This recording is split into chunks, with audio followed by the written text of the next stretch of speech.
नमस्कार, VKB top 10 में आपका स्वागत है। आइए देखते हैं देश और दुनिया की टॉप 10 खबरें। केंद्र की नरेंद्र मोदी सरकार ने कोरोना महामारी को देखते हुए एक बड़ा फैसला लिया है। केंद्र सरकार ने घोषणा की है कि देश के 80 करोड़ लोगों को 2 महीने मुफ्त में राशन दिया जाएगा। प्रधानमंत्री गरीब कल्याण अन्न योजना के तहत मई और जून महीने में लाभार्थियों को 5 किलो अनाज मुफ्त में दिया जाएगा।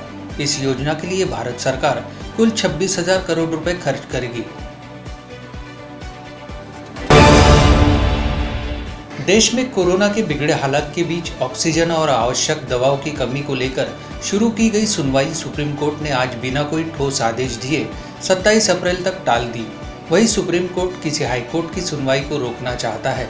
जैसे विवादित बयानों पर 3 जजों की बेंच ने कहा कि उनका इरादा किसी हाईकोर्ट को सुनवाई से रोकने का बिल्कुल नहीं था। सुप्रीम कोर्ट के चीफ जस्टिस शरद बोबड़े के कार्यकाल का आज आखिरी दिन था। कल से लेकर आज तक सुप्रीम कोर्ट की मंशा को लेकर वरिष्ठ वकील और तमाम लोगों ने तरह तरह के आरोप लगाए हैं। ऐसे में सॉलिसिटर जनरल तुषार मेहता ने कहा कि आज का दिन चीफ जस्टिस को प्रेम और सम्मान से विदाई देने का था, लेकिन लोगों में कटुता भरी है। उन्होंने इस दिन को भी विवादित बना दिया। देश में कोविड और ऑक्सीजन संकट को लेकर शुक्रवार को प्रधानमंत्री नरेंद्र मोदी ने एक मीटिंग की, लेकिन इस मीटिंग के दौरान एक ऐसी घटना हुई जिसके चलते दिल्ली के मुख्यमंत्री अरविंद केजरीवाल को माफी मांगनी पड़ी। दरअसल मीटिंग के बीच अरविंद केजरीवाल के संबोधन का हिस्सा टीवी पर चला दिया गया, जिसका प्रधानमंत्री मोदी ने विरोध किया।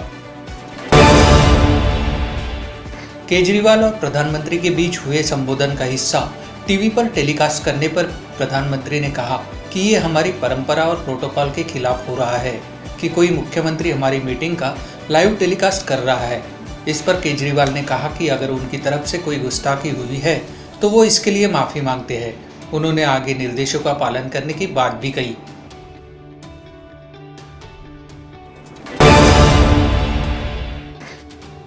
डीआरडीओ ने अहमदाबाद में गुजरात सरकार की मदद से 900 बेड का हॉस्पिटल मात्र 8 दिनों में बनाकर खड़ा कर दिया है। शनिवार से इस अस्पताल में कोरोनाग्रस्त मरीजों का दाखिला शुरू हो जाएगा। डीआरडीओ का देश में ये तीसरा कोविड हॉस्पिटल है। इससे पहले राजधानी दिल्ली और पटना में भी डीआरडीओ के कोविड हॉस्पिटल शुरू हो चुके हैं।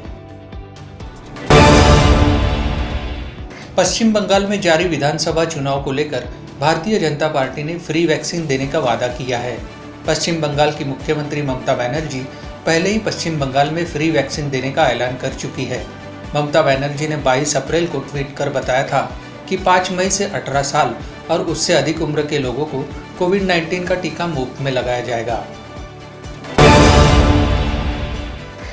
महाराष्ट्र के पालघर जिले के विरार पश्चिम में शुक्रवार को एक हॉस्पिटल के आईसीयू में आग की घटना को लेकर राज्य के स्वास्थ्य मंत्री राजेश टोपे का असंवेदनशील बयान सामने आया है।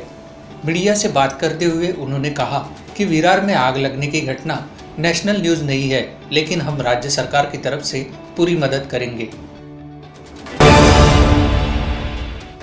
स्वास्थ्य मंत्री राजेश टोपे के बयान पर विधान परिषद में नेता विपक्ष प्रवीण दरेकर ने रोष व्यक्त कर कहा कि राज्य में माफिया और चांडाल सरकार है। मुख्यमंत्री उद्धव ठाकरे को और कितने शिकार चाहिए? क्या यह सरकार नेशनल न्यूज का इंतजार कर रही है? राज्य के नेतृत्व वाली सरकार और उनके मंत्रियों की भावनाएं मर चुकी है। इन मंत्रियों को पद छोड़ देना चाहिए। राज्य की स्वास्थ्य व्यवस्था जर्जर है। कोरोना संकट में भारत की मदद से इनकार करने वाले अमेरिका को उसी के नेताओं ने आड़े हाथ लिया है। इन नेताओं का कहना है कि भारत में कोरोना के बढ़ते मामलों के मद्देनजर उसे वैक्सीन निर्माण के लिए कच्चा माल तुरंत उपलब्ध कराया जाना चाहिए।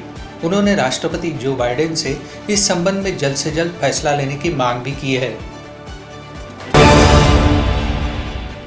तो टॉप 10 के खबरों के साथ आज इतना ही। आपसे फिर मुलाकात होगी, तब तक के बने रहिए वीकेबी न्यूज के साथ। नमस्कार।